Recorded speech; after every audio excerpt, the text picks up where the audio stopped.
Bem, sejam muito bem-vindos à segunda edição do Feios, Porcos e Maus, o mais recente podcast de cinema em português.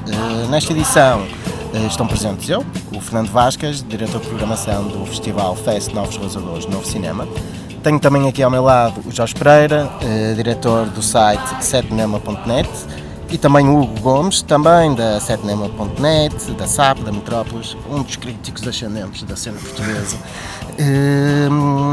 Esta edição está a ser gravada em Lisboa, mesmo aqui ao lado da Culturgest, em pleno DOC Lisboa. Obviamente que vamos falar do festival, vamos também falar da Festa do Cinema Francês, que ainda dura por mais de umas semanas, mas isso será mais à frente nesta edição. Para já vamos focar, acima de tudo, em filmes que ou recém-lançados comercialmente ou prestes a serem lançados, começando logo por um dos filmes do momento, que é o Joker, que já toda a gente seguramente viu, menos o Jorge Pereira, e mais meia dúzia de pessoas talvez. Provavelmente. Mas sim, eu imagino que, a não ser que tenham estado a viver debaixo de uma pedra nas últimas semanas, não saibam do que é que nós estamos a falar, mas eu de qualquer maneira tenho que fazer aqui uma breve introdução do filme. Basicamente o Joker faz uma reinterpretação mais humana e simpatizante da criação do super vilão do Joker, do universo do Batman. É interpretado por Joaquin Phoenix e realizado por Todd Phillips, mais conhecido por realizar comédias como A Ressaca. Ele neste momento está num ponto de viragem, que abandonou esse tipo de cinema para se dedicar a outros géneros. O filme, aliás, a cidade de Gotham reaparece também aqui, refletindo um pouco a Nova Iorque final dos anos 70, princípio dos anos 80, repleta daqueles sons e sensações tão típicos do cinema, por exemplo, de Martin Scorsese, e acima de tudo Taxi Driver, que é um filme que tem enormes paralelos com este Joker.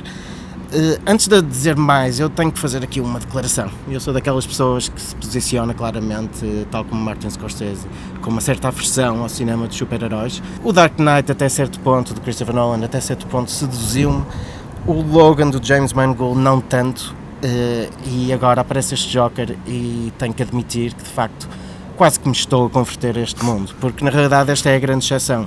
Eu há muito tempo que não vi Hollywood a apresentar um trabalho tão elegante, tão sóbrio, tão equilibrado e tão tecnicamente brilhante como este Joker. Obviamente que não é surpresa nenhuma ver Joaquin Phoenix a fazer uma performance do outro mundo.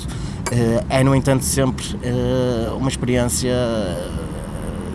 sem igual, vê-lo a controlar emocionalmente uma personagem como esta, tão complexa como o Joker, e acima de tudo oferecer uma maturidade tão especial a este mundo dos super-heróis que nem sempre acontece. Mas se calhar para animar aqui um bocadinho mais a conversa, vou já passar aqui a palavra ao Hugo. Hugo, vai-me dizendo o que é que tu gostaste do filme. Porque eu gostei do filme, porque neste caso eu posiciono como pró-Joker neste ponto. O Joker tem sido os filmes mais divisivos do ano. Exatamente. Porque eu acredito que o Joker, de certa forma, não pela sua polémica, não pela sua temática, mas o Joker é uma espécie de lobo sob veste cordeiro. Ou seja, o facto de ele ser encarado como um filme de super-heróis chegou a mais pessoas do que supostamente um filme que não dentro daquele selo conseguiria. Agora, sobre Joker, há uma coisa que nós temos que atirar a primeira pedra, que é Joaquin Phoenix é o filme. Exatamente. E só que ao contrário de muitas obras que chegam à Academia e vencem Oscars de melhor interpretação, neste caso o realizador não é submisso à interpretação do ator. Aqui eles funcionam par a par.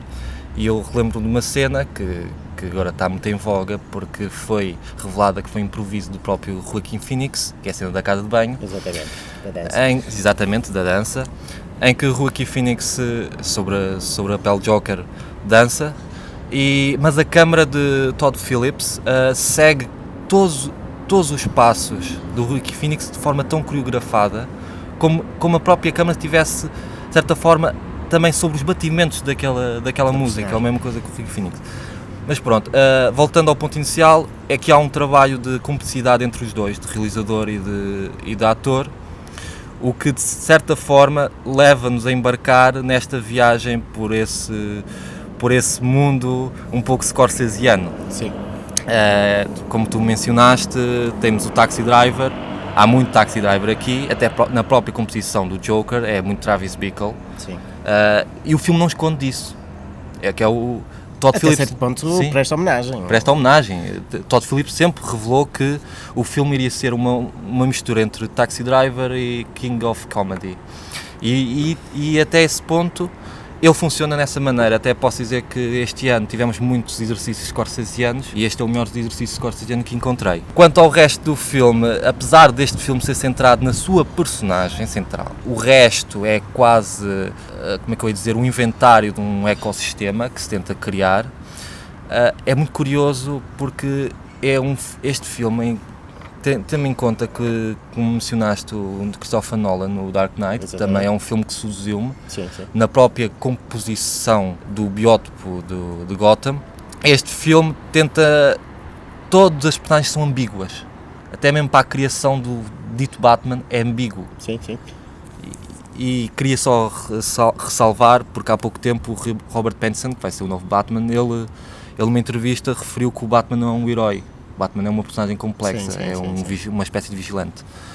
Sobre o Joker e esta coisa do antissistema, o Joker ser visto um herói, eu não acho.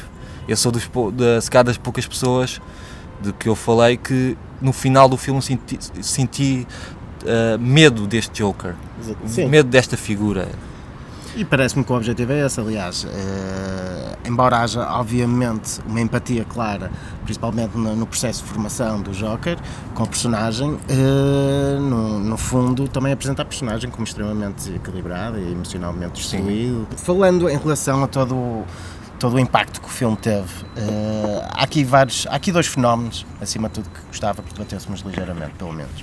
O filme estreou no Festival de Veneza, ainda não há muito tempo, e logo após a estreia saíram uma data de críticas, tanto a favor como contra o filme, e houve uma curiosa de uma crítica da Variety que escreveu uma crítica menos favorável ao filme e que foi imediatamente atacada por uma data de pessoas que na realidade ainda não tinham visto o filme.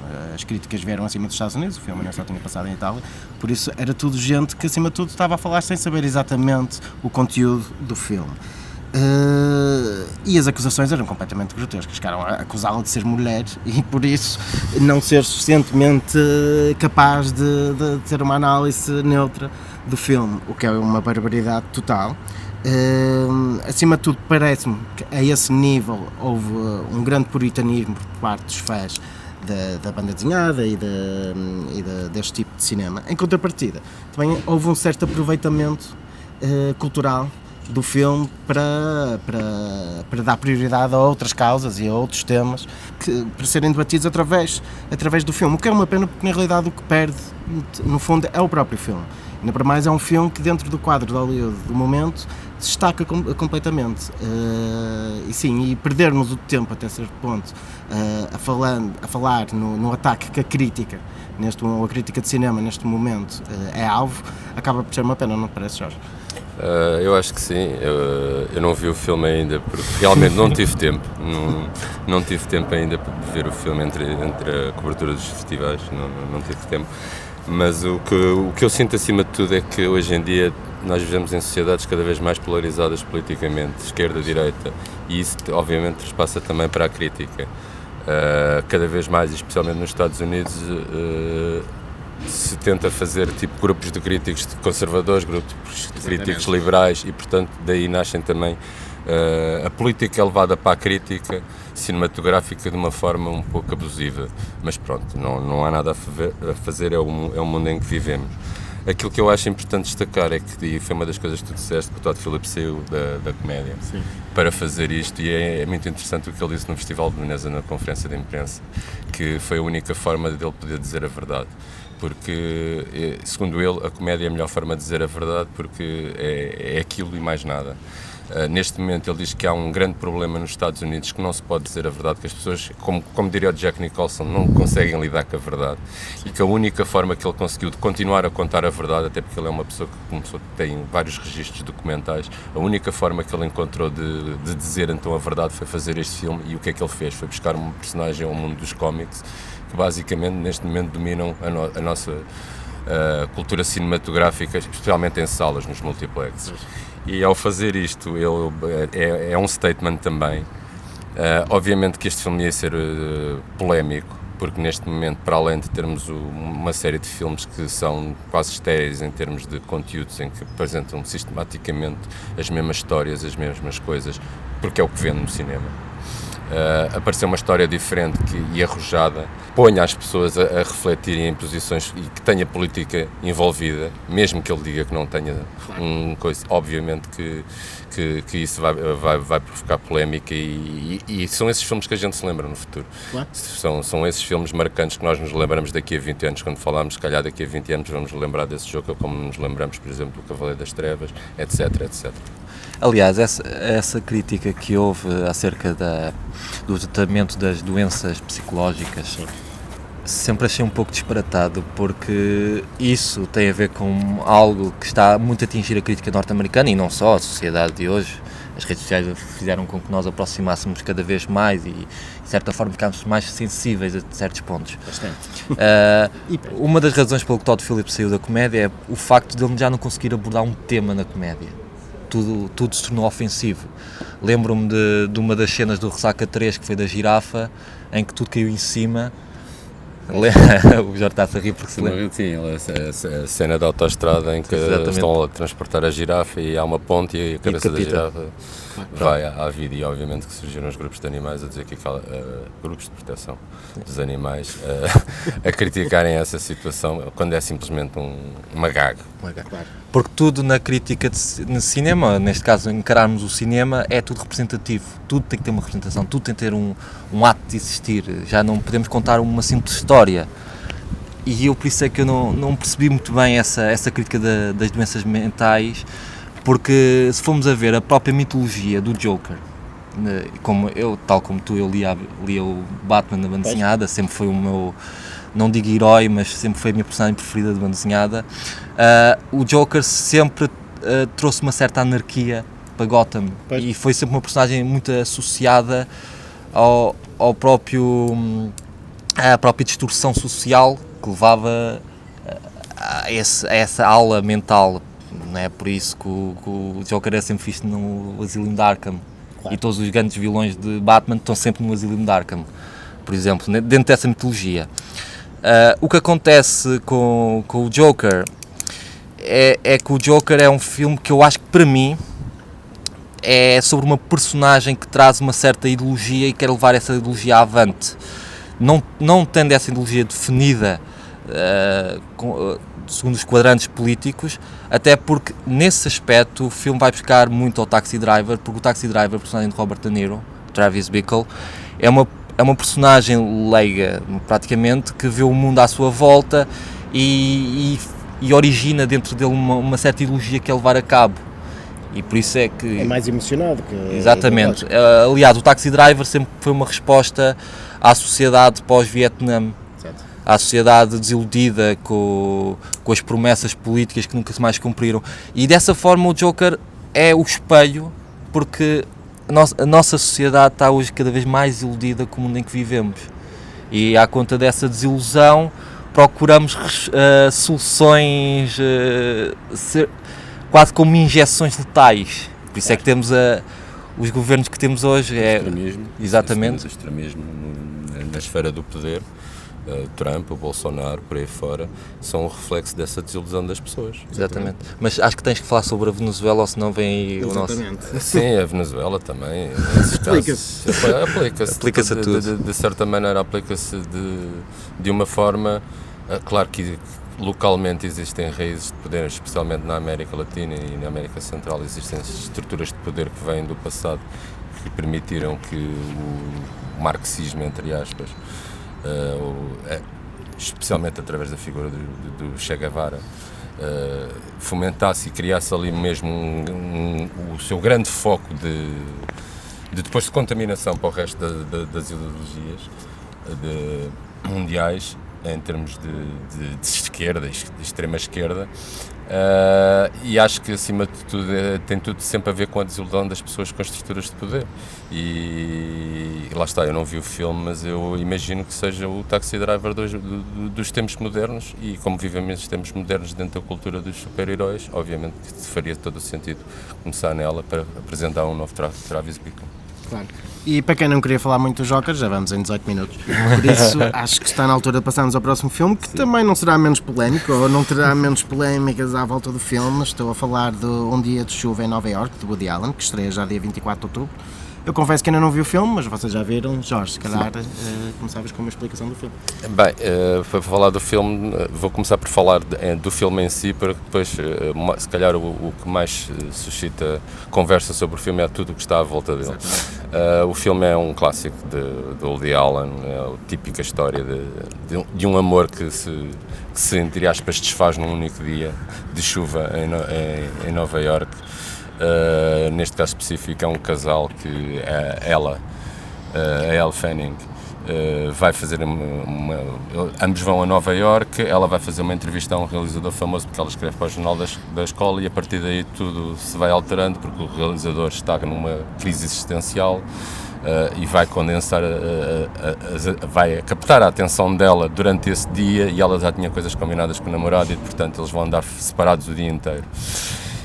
É um filme típico com as neuroses habituais, com o protagonista Timothée Chalamet praticamente a imitar o Woody Allen mais novo. E aqui quem sobressai especificamente é ela, a Elle Fanning, tem uma prestação formidável.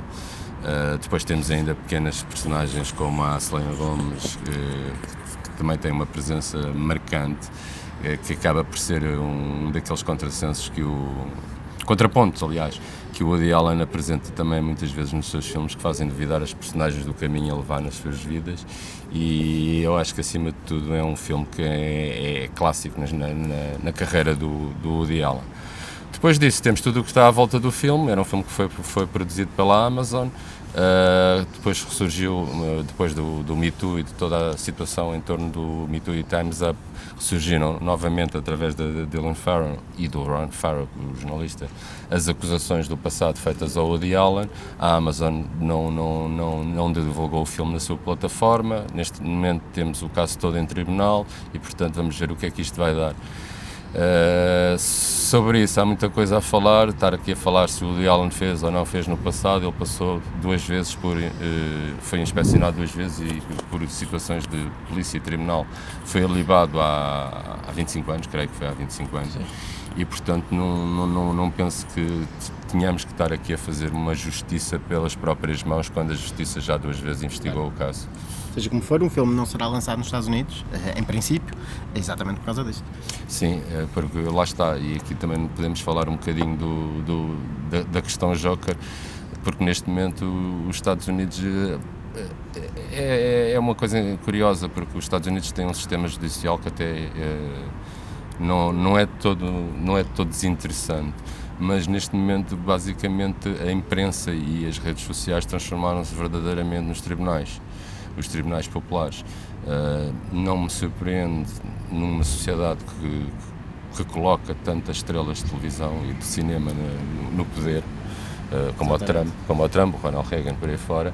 Portanto, é uma sociedade de espetáculo e neste momento os tribunais passaram para as redes sociais e para a imprensa, e é a continuação dessa sociedade de espetáculo. E tu, Hugo? Acerca do filme do Woody Allen, e pescando a Elle Fanning, uma coisa curiosa que eu até falei com o Jorge no final do visionamento, porque a Elle Fanning está graciosa nesse filme. É graciosa. E ela é graciosa.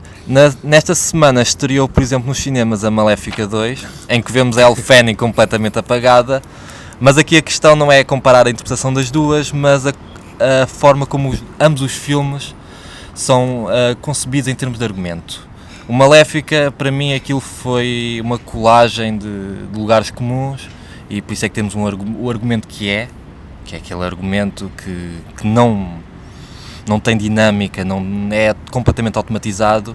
E no caso do Woody Allen, apesar de estar dentro do seu universo, todo aquele trabalho de escrita, os diálogos, a interação das personagens, é aquilo que nos faz realmente questionar se o mundo precisa realmente do Woody Allen. E eu continuo a afirmar que sim.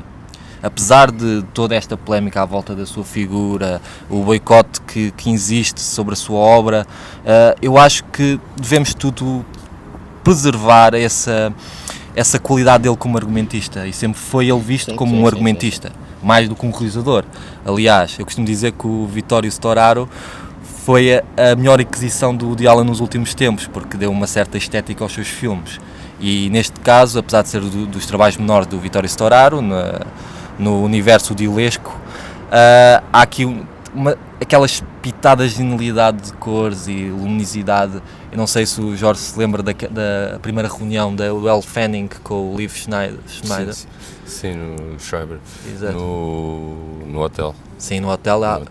De repente há uma incidição de sol. Sim, ele trabalha muito bem em termos de fotografia, todos nós conhecemos o trabalho dele em variedíssimos autores. Eu acho que realmente é um acrescento, foi um acrescento grande na carreira do Woody Allen e que solidificou ainda mais tudo aquilo que ele faz em termos de argumento. Uma coisa que eu também gostava de mencionar em termos de argumento é que, neste momento em que vivemos, o próprio Woody Allen no filme aborda certas coisas da sua própria vida, mas de forma muito subtil, em pequenas tiradas, pequenas frases. Não é à toa que uma das cenas do filme aparece uma frase que é hoje em dia todos os jornais são tabloides, ou então há aí se calhar uma piada um bocadinho mais fechada quando a Elle Fanning brinca e diz que sim, eu tenho corpo de 15 anos, mas eu tenho 21, quero ver o meu bilhete de identidade. Ou seja, eu acho que isso não é inocente, eu acho que essas estão ligadas também a todas as histórias que escrevem sobre ele, e ele faz esses pequenos reparos, polvilha o texto com esses pequenos reparos e acaba por ser bastante curioso. É um filme que particularmente eu gostei. Não fiquei completamente siderado pelo filme, mas é um filme que eu acho que é importante e que solidifica a carreira do autor. E em relação ao Woody Allen, também da nossa conversa que eu e o Jorge tivemos no final do visionamento, em que, por acaso, um dos realizadores que eu tenho grande pena hoje em dia de vê-lo trabalhar é o Philippe Carrel. Sim. Porque o Philippe Carrel, tal como o Woody Allen, estão presos ao seu universo e quase não conseguem sair dele. Mas só que ao contrário do Philippe Carrel, e essa questão do argumento, que é a grande valia do Woody Allen, o Woody Allen consegue sempre ser atual, criativo, e consegue ter uma interação de personagens, e apesar dele ir para os seus lugares comuns, aos seus espaços de conforto, ele consegue sempre dar uma certa frescura ao tema, coisa que o Philippe Carrel nos últimos tempos não consegue fazer isso. E até mesmo eu acho que o Philippe Carrel também precisa mudar de diretor de fotografia, porque já o preto e branco já não dá com nada. Bem, passemos então ao próximo filme, falar do Technoboss, do João Nicolau, que estreia também já dia 7 de novembro. Aliás, é um filme que estará aqui em exibição no DOC Lisboa. Foi um dos filmes nacionais que está presente no Festival do Locarno e com um certo impacto. Hugo, se calhar és a pessoa ideal para nos escrever o que é este Technoboss. Sobre o Technoboss, diria que o Technoboss, protagonizado pelo Miguel Lobo Antunes, que é o irmão do António Lobo Antunes, o escritor do Cartas da Guerra, ele interpreta um técnico de sistemas de segurança que diversas vezes vai para o Algarve, para um hotel, para tentar recordar um velho amor. E o enredo é isto. Agora, o filme é toda a concepção dessa dita jornada, e é um filme que lida muito com o tédio e o que fazer com esse tédio. Mas eu gostaria de dar a palavra agora ao Jorge, que tem uma opinião diferente. Não, tenho uma opinião diferente. Ele até agora disse tudo muito de forma muito abstrata, ainda sem qualquer tipo de crítica. Eu acho que o filme não funciona de todo. Acho que o realizador, o João Nicolau, prometeu bastante nos filmes anteriores. E aqui continua uma saga de entre aspas, de amor. Um amor que desta vez não é na Papua Nova Guiné como no John From, que era uma coisa que resultava. Ele aqui cai no erro de, acima de tudo, o seu peso como realizador esmaga completamente o filme. As decisões que ele toma, até de montagem, até na montagem, não funcionam, e é um filme que, tipo, acima de tudo, é interessante ver o Miguel ali a cantar o filme todo, enquanto viaja para o Algarve, por letras completamente absurdas, e nós rimos disso, mas tudo o resto não funciona. Todo aquele jogo de, entre aspas, de tentativa de sedução de uma antiga paixão, até de certa forma é antiquada, a forma como ele processa tudo isso, e não funciona todo. Há um peso enorme da realização. Eu não vou estar aqui a detalhar cada momento, cada situação que não me agradou, como o uso de cenários no meio de espaços reais. É um filme que para mim foi provavelmente a maior desilusão, porque depois eu não gostei bastante do John Fram, mas gostei e achei que ele tinha bastante ainda a dizer sobre o cinema e a evoluir. Aqui basicamente ele repete-se de uma forma pior e continua basicamente, se formos a pensar bem, a seguir os caminhos que o João César Monteiro e Miguel Gomes já trilharam, e portanto não traz nada de novo. Isso era algo que eu queria afirmar, que era esses caminhos do Miguel Gomes e do João César Monteiro, que eu também falei, mas falta aí aquele humor sardónico. A questão do Tecnoboss é que este absurdismo episódico que ele tenta emanar aqui é, de certa forma, um cinema confortável para o próprio João Nicolau. Aliás, é um grande mal de muitos cineastas portugueses atuais, que é este forte dentro do quarto. Isto é como uma criança que decide construir um forte dentro do quarto e coloca o que é dentro do forte, tudo aquilo que ele gosta, tudo aquilo que ele aprecia, e não sai do forte. No caso do João Nicolau é mesmo isso, ele não sai do forte, refugia-se no seu próprio cinema, refugia-se na sua aura autoral, e com isso esmaga um filme que até eu via com algum potencial, porque o tédio sempre foi sempre foi um tema importante para o dito cinema de autor. Chantal Akerman abordava o tédio, Bellatar sempre abordou o tédio, e sempre fizeram disso espetáculos que requeriam um pouco de paciência da parte do espectador, mas isso é outro caso. O Miguel Gomes sempre foi buscar esse ponto de inspiração ao João César Monteiro, mas dentro dessa salada russa, digamos, ele encontrou sempre uma voz própria. Por isso é que temos o caso de Mil e Uma Noites, em que vimos aquele absurdismo todo, mas aliás, para além da voz autoral, há sempre aquele ativismo político, aquela denúncia que ele tenta fazer. No caso de João Nicolau, isso é o vazio. É que não há denúncia, não há uma voz, não há rigorosamente, não digo rigorosamente nada, mas é tudo um exercício de estilo e não há nada por trás. Eu partilho a mesma opinião que o Jorge.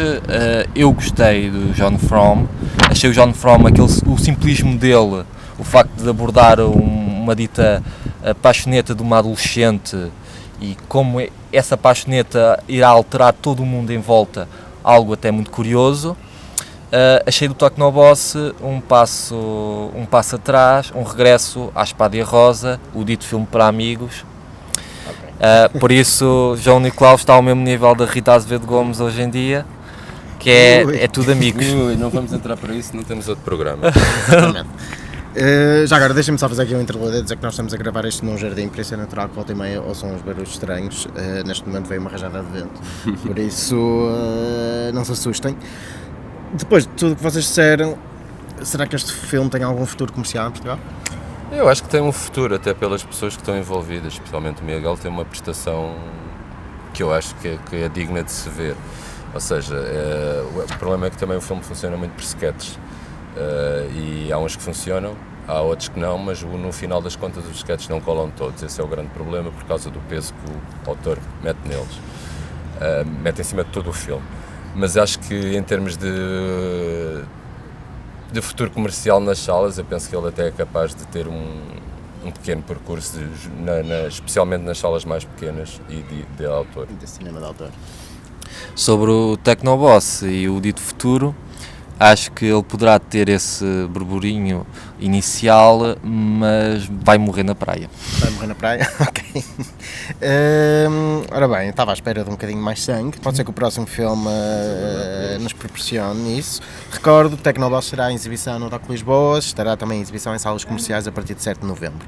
Falamos então agora, finalmente, do Landromat do Steven Soderbergh, uma produção da Netflix, de um realizador que todos os anos dá uma entrevista a dizer que vai parar de fazer cinema e na realidade faz 2 filmes por ano, mais ou menos. Desta feita regressa com uma obra interpretada por Gary Oldman e António Bandeiras, que funcionam como uma espécie de narradores omnipresentes numa comédia dramática sobre o escândalo dos Panama Papers. Aliás, estes 2 personagens não são só os narradores, mas são também personagens intervenientes na ação, já que são eles as pessoas que estão por trás da Mossack Fonseca, a empresa que acabou por apostar no cerne da questão. Ao mesmo tempo, também existe uma Meryl Streep, que é a pessoa que está na realidade a tentar desvendar todo este mistério, numa história que passa pelos Caraíbas, Estados Unidos, China, Panamá, etc., sempre a um ritmo extremamente frenético. O filme apresenta-nos um universo de cor e transições de espaço incessantes, que são interessantes, mas na minha opinião até certo ponto instalam um certo caos na audiência. Instalaram esse caos em mim seguramente, que de uma perspectiva irónica acaba por refletir o quão ofuscado é este mundo das offshores, e nesse sentido é interessante, mas para mim transformou-se numa experiência extremamente exaustiva, ou tornou-me exausto, digamos. Eu saí da sessão, pensei, eu vi este filme em San Sebastián, em sala, não vi na Netflix, eu saí da sessão não necessariamente mais esclarecido sobre o que aconteceu com todo este escândalo dos Panama Papers, embora talvez um ou outro detalhe até tenha conseguido absorver, mas na realidade saí de lá um bocadinho mais confuso. E saí de lá a pensar se esta história na realidade não merecia ser retratada de uma forma um bocadinho mais sóbria e um bocadinho mais calma e com tempo de reflexão, porque de facto isto é um tema extremamente importante. Eu sei que vocês têm opiniões bastante mais fincadas do que as minhas. Sanguinárias. Em primeiro há que dizer uma coisa logo clara. Apesar do Soderbergh nos últimos tempos ter abordado em vários filmes também algumas das raízes do capitalismo atual, e este é um dos filmes que aborda toda a liberdade económica que existe para fazer uma geração total de trafulhas, há que ver que o Adam McKay tem seguido essa linha nos filmes que tem feito, tanto nos filmes como na série. Portanto, estamos a falar do Big Short. Sim. O do Big Short, basicamente, eu estava a ver o filme do Soderbergh, estava a ver outra vez o Big Short. Portanto, não havia tanto Soderbergh, havia mais Adam McKay do que Soderbergh no filme. E há aquela cultura toda do chico-espertismo de explicar as coisas para totós, ou seja, isto basicamente é mais um manual para totós.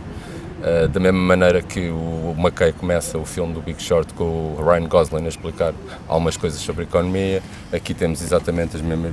De uma forma se calhar até sensacionalista. Sim, completamente sensacionalista, e depois com a progressão do filme vemos que aquilo é um filme militante para uma determinada facção política norte-americana. É um filme que falha em todos os níveis por causa dessa colagem, e depois temos que pensar que o Big Short também já ia roubar muito ao Scorsese e ao Lobo de Wall Street, portanto isto é cópia da cópia da cópia, e portanto isto nunca iria resultar. É aquilo que eu estava a afirmar, que este ano existimos muito exercícios scorsesianos, por isso é que o Joker se destaca neste cenário. Quanto ao filme do Soderbergh, eu tive os mesmos sentimentos que o Jorge, logo ao início de ver aquele monólogo a quebrar a quarta barreira, ou a quarta parede, como quiserem chamar, do António Bandeiras e do Gary Oldman no seu pior sotaque. Eu lembrei-me logo da Adam McKay e o Big Short. Eu acho um filme muito cínico, porque isto é um filme que vem agarrado a uma certa tendência, que para abordar este tipo de temas de fraudes financeiras, a abordagem é sempre a mesma. Mas diz-me uma coisa, Hugo, não achas que na realidade a reação oficial a todos estes escândalos foi também um bocado cínica, que não resultaram em nada, Claro que não. Não tiveram... Será que existe outra maneira de encarar isso senão de uma forma cínica? Existe uma maneira, existe a forma como, por exemplo, o Oliver Stone no Wall Street, que retratou todo aquele mundo Mas essa forma não é menos dogmática do que será esta, não é? Não, mas eu creio que aqui o grande problema aqui é uma espécie de simplificação. Um certo didatismo, lá está, é a economia para totós. O Adam McKay conseguiu fazer isso muito bem numa série que está na Amazon, que creio que tem 8 episódios e tem como protagonista, entre aspas, o Carl Penn. O Carl Penn, Harold e Kumar, pronto. Confundiste com Carl Penn. Que são vários episódios sobre a economia, cada um deles com um tema. O primeiro, por acaso, é logo a lavagem de dinheiro e vão ao Chipre, dão-lhe $1 milhão e ele diz agora tens este $1 milhão e, portanto, vai tentar lavar este dinheiro. E depois ele faz todo o processo de lavagem, vê as empresas que são as empresas de fachada, etc. E aí funciona muito bem.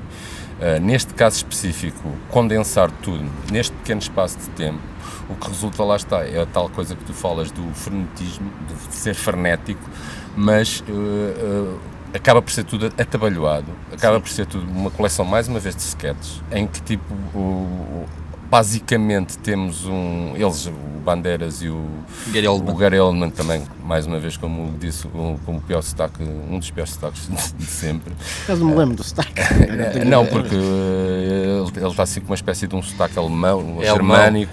Eu acho que se fossem buscar o Werner Herzog para o filme mudaria completamente o tom, mas isso era a minha opinião. Sim, mas não é por aí que o filme, não é pelo sotaque, claramente. Eu acho que é todo um exercício de estilo que não funciona. Há momentos que eu até me lembrei do Romance Perigoso, o Out of Sight do Soderbergh. Há lá um momento em que uma família, em que a filha descobre que o pai tem uma amante que é a sua colega de faculdade de dormitório, e esse momento fez-me lembrar o estilo do Soderbergh. Acho que é o único momento do filme que eu acho que é mesmo Soderbergh, do Romance Perigoso. Mas tudo o resto não é uma colagem. E depois aquele final é qualquer coisa que para mim não funciona mesmo. Deixa-me só fazer um contraponto ao Jorge, que é a minha opinião, que é a questão da marca autoral do Soderbergh. Apesar de eu particularmente gostar do Soderbergh enquanto realizador, eu não considero que é um realizador com uma marca, porque o seu grande trunfo é a sua proliferidade. Sim. É um realizador, eu até o chamo como o superdotado do cinema. Ele consegue fazer qualquer género, consegue dar qualquer estilo. E em geral de forma eficaz. Sim, em geral de forma eficaz. Ele consegue fazer um filme à Hitchcock, que é o Side Effects, ele consegue pescar o Waste Movie dos Oceans. Ele é um realizador capaz de tudo. Eu acho que o talento dele é a sua polivalência. Por isso é que eu não acho que ele tenha uma marca definida como vemos em outros autores. Agora, em relação ao que o Jorge falou, aquele final, eu acho que aquele final vem desmistificar uma certa lenda que cada vez hoje acho que tornou-se uma piada séria, que é a Meryl Streep pode interpretar qualquer coisa. Pois, eu já ia perguntar isso. Pronto. E não pode. Pois. Não pode. A Meryl Streep não é nenhuma deusa. E aqui não estou a tentar negrir a imagem dela, porque Meryl Streep tem alguns grandes empenhos no cinema americano, não é essa a questão é que ela não é imaculada, ela falha, e neste filme, sobretudo, o facto do Soderbergh esconder-se na imagem dela para ser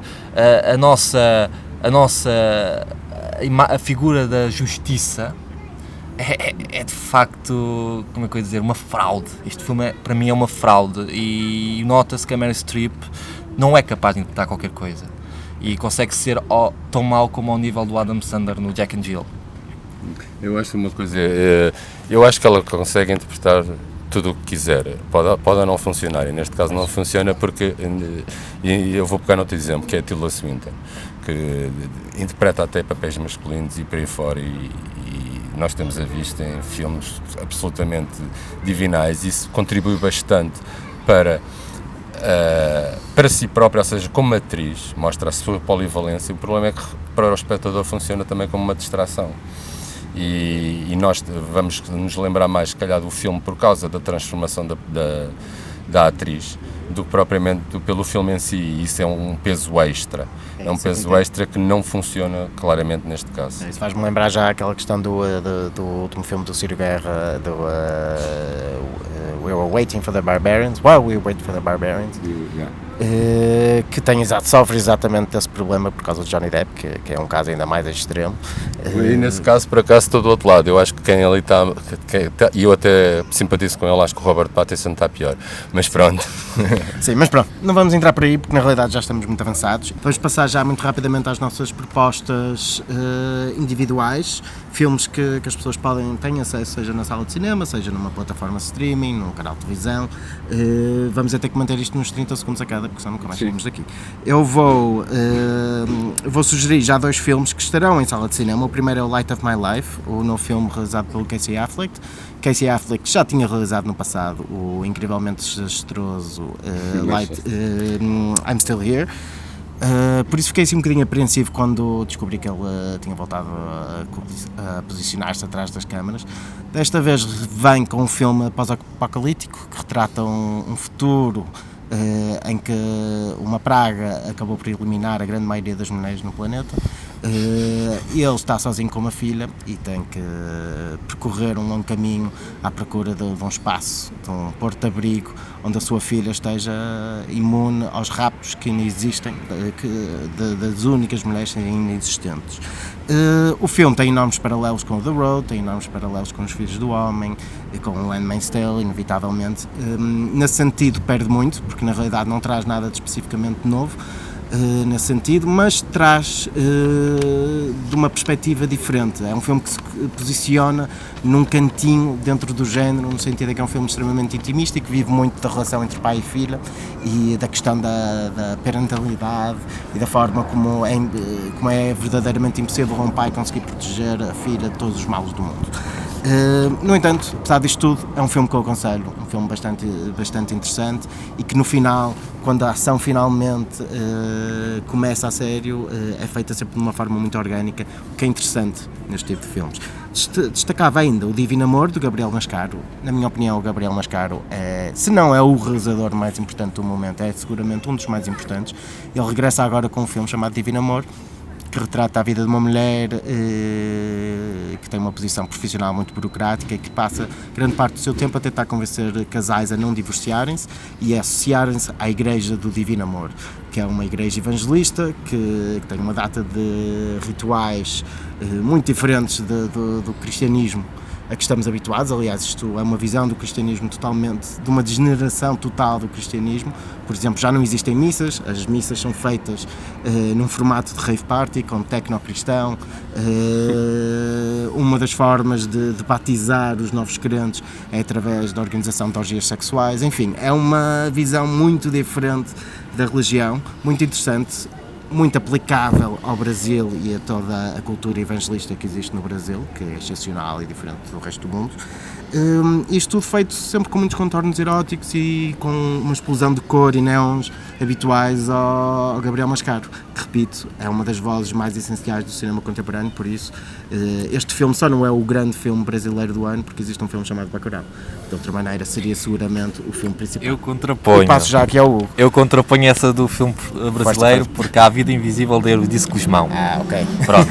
As minhas recomendações, quero primeiro frisar um filme português que estreou há pouco tempo nas salas, que é o Mutant Blast, que é um filme que eu particularmente defendo, não na questão de eu gostar ou não gostar, é um filme que eu defendo dentro do panorama português, e não só, porque é um filme que tem estreado nos festivais internacionais e tem sido elogiado, e o facto de ele ter sido elogiado não comparativamente dentro do nosso cinema, mas em nível global. É um filme com o selo da Troma, sobre um apocalipse zombie, aqui as palavras zombies nunca são ditas, com muitas tripas, sangue.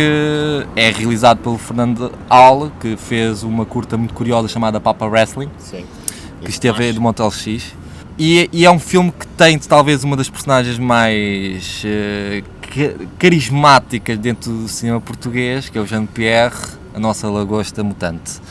E tem também a Maria Leite, deixa-me cá dizer. Exatamente. Estamos a falar nisso, é uma das minhas atrizes preferidas do momento. Deixa-me só dizer que é um filme que, dentro da dita patetice, que é o campo, o trash ou o cinema de género, é um filme que tem muitas qualidades e nota-se uma grande qualidade em Fernando Al, principalmente na câmara. Eu acho que a primeira cena do filme, que é é um corredor cheio de zombies, e Fernando Alves mexe na câmara de uma forma tão dinâmica que eu já não via isso dentro do nosso cinema há muito tempo. Claro, tudo disfarçado dentro deste cinema série Z ou série B, como quiserem. Isto em contraponto com o Linhas de Sangue, que foi uma tentativa de fazer cinema camp, mas que correu muito mal. O continua na sua perseguição incessante às linhas de sangue. Exatamente. A minha outra recomendação, que já vai há muito tempo, mas ganhou a Palma de Ouro, é Parasite de Bong Joon-ho, que é uma metáfora sociológica, sobre uma guerra de classes, em que uma família de pobretanas, que vive à base de esquemas e subsídios, vai tentar se infiltrar dentro da casa de uns aristocratas. É a sua nova colaboração com o ator Song Kang-ho. Penso estar a pronunciar o nome dele bem, se não estou... Ninguém consegue contradizer. Mas é um filme dentro do cinema sul-coreano, é a marca deste cinema que tem aparecido nos anos 2000 com força cá no Ocidente, que é a arte da narrativa, é outra vez a surpresa da história, do twist, e isto é um filme sobre várias camadas, sobre vários teores, é um filme que eu recomendo vivamente. E estão os dois em sala neste momento. Exatamente. Agora sou eu que vou tentar mesmo fazer os 30 segundos combinados e eu vou, portanto, só fazer uma sugestão, que é o Bar Luva Dourada, que é o novo filme do Fatih Akin, que ainda não tem data de estreia, mas será num espaço, penso eu, de um mês, e portanto vão apanhar tanto em streaming, na Filmin, como nas salas de cinema. É um filme em que o Fatih Akin vai até aos anos 70 e vai falar de um serial killer, que é o Fritz Honka, e é um filme extremamente desagradável de se ver, e quando eu digo desagradável não quer dizer que seja um mau filme, eu gostei bastante do filme. O Fatih Akin, mais uma vez, mostra-se duro e implacável, mesmo depois de ter ganho um Globo de Ouro, ou seja, depois de ganhar um Globo de Ouro na América, faz um filme deste que os americanos, é um cinema que os americanos são incapazes de fazer neste momento. É um filme bastante diferente, por exemplo, do que o Lars von Trier fez no seu último filme, mas que mostra que, tipo, na Europa continuam a estar os maiores provocadores, que basicamente são o Fatih Akin, o Lars von Trier, e eu punha também aqui o Gaspar Noé. Sim. Eu tenho que dizer que tenho enormes problemas com o filme. Vi-o recentemente, por acaso, e tenho enormes problemas, embora seja um fã do género. Mas sim, será uma conversa para outra altura, porque não temos tempo neste momento, porque ainda temos que falar no DOC Lisboa. Ora bem, o DOC Lisboa já começou, continuará até dia 27 de outubro, na Culturgest, no São Jorge, na Cinemateca e no Cinema Ideal. Jorge, se calhar tu foste até agora pelo menos a pessoa que mais esteve perdida, entre aspas, entre as salas do DOC e no programa do DOC. Que destaques é que tens? Eu para já ia começar por destacar uma sessão que o próprio DOC Lisboa caracterizou como histórica, que foi a apresentação do documentário Zé Pedro Rock and Roll. Foi uma sessão na Sala Manuel de Oliveira do São Jorge, que estava completamente cheia, com uma verdadeira claque. Onde estavam mesmo cascóis, bandeiras, tudo em torno de Zé Pedro. Não é um filme que se procura ser de todo lamechas, é um filme que traça a história do Zé Pedro e paralelamente traça também a história dos chutes e pontapés, mas vai além disso. Nós temos ali a apresentação de imagens de outros músicos com quem ele trabalhou, o Jorge Palma, por aí fora, com uma banda que também, houve uma banda que também ele teve na altura do Cavaco, que eram os Cavacos. E é fascinante ver esse momento no filme, e é um filme também, ao mesmo tempo, paralelamente, também aborda muito o próprio rock português, porque para além do Zé Pedro e dos chutes em si, e também temos uma imagem de elementos dos Rádio Macau. Falamos do Rock Rendezvous, falamos do Johnny Guitar, que foram espaços definitivamente marcantes para a cultura do rock and roll em Portugal, e não, em momento nenhum, o filme tenta ser lamechas, apesar de ter aquela estrutura das cabeças falantes que normalmente nós associamos mais a projetos televisivos.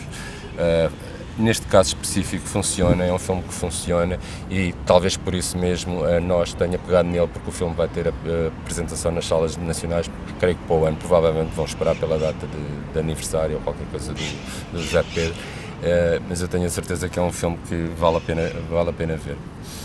Outro destaque que eu ia fazer, já tinha falado no programa anterior do Delphine Carroll.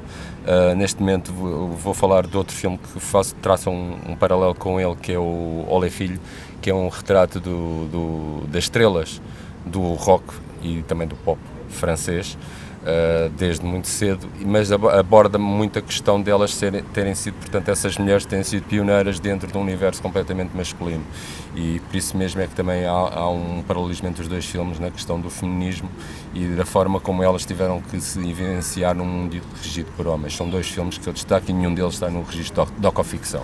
Ótimo. E tu? Eu vou para a seleção portuguesa. Quero destacar a curta Os Três Perdidos Fazem um Encontrado, do japonês Atsushi Kiyoyama, penso estar a dizer o nome correto, aí está. Mais um que exatamente, que é um japonês que decide ir para Lisboa, para Portugal neste caso. Ele parte de Lisboa numa caravana em busca de uma fonte para curar as suas dores. Ele perdeu a mulher há pouco tempo, então ele quer curar as suas dores e o filme é muito castiço, é uma curta castiça, porque ele vai interagindo com pessoas pelo caminho e são diálogos deliciosos.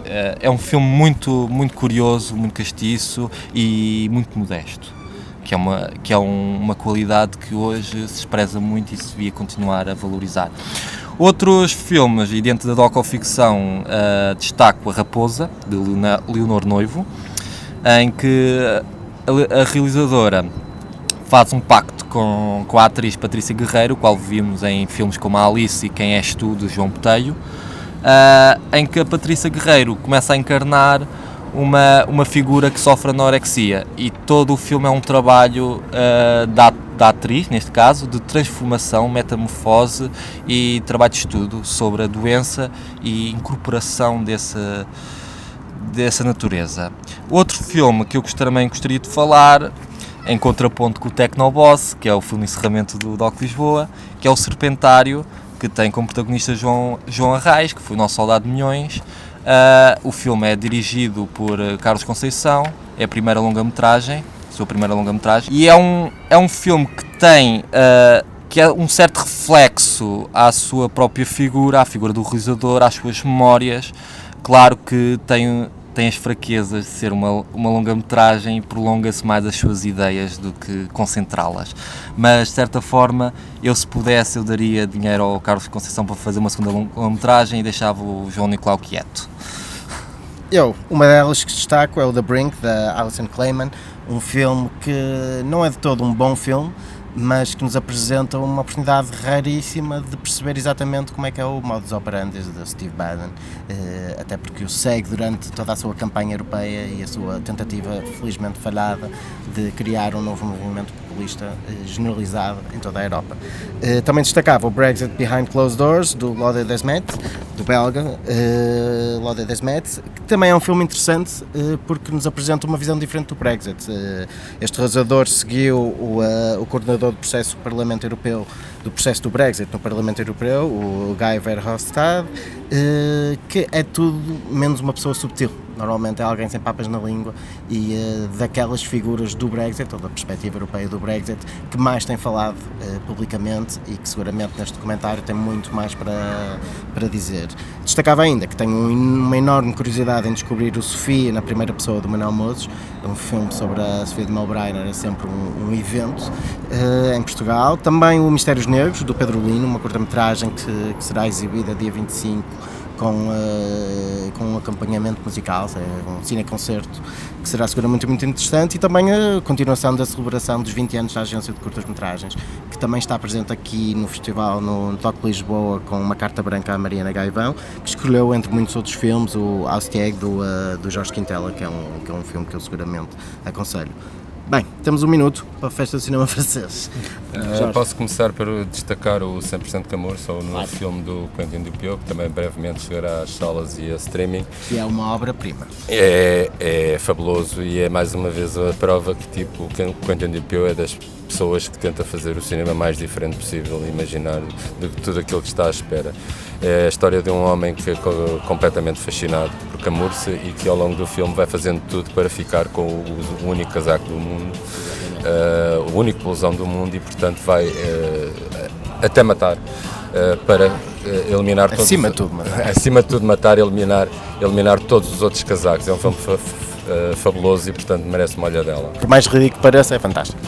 Eu destacava o Alice e o Presidente, que vai ter estreia em Portugal. É um filme protagonizado pela Anaïs Desmostier, Anaïs Desmostier e com o Fabrice Lucchini, que é um filme muito curioso que fala da política como um pensamento e não como um lado ideológico. E é muito subtil. Não acreditamos em imparcialidade, porque não existe imparcialidade no tema, mas este é um filme dentro desse limiar da ambiguidade. E é um filme que eu praticamente destacava, não só dentro do festival, como também, para mim, é já um dos melhores do ano. Ok, e então, só para acabar, relembrar que a Festa do Cinema Francês ainda decorrerá entre os dias 22 e 27 de outubro no Porto, 30 de outubro a 3 de novembro em Leiria, em Portimão será de 5 a 7 de novembro e depois encerra tudo de 5 a 8 de novembro em Beja.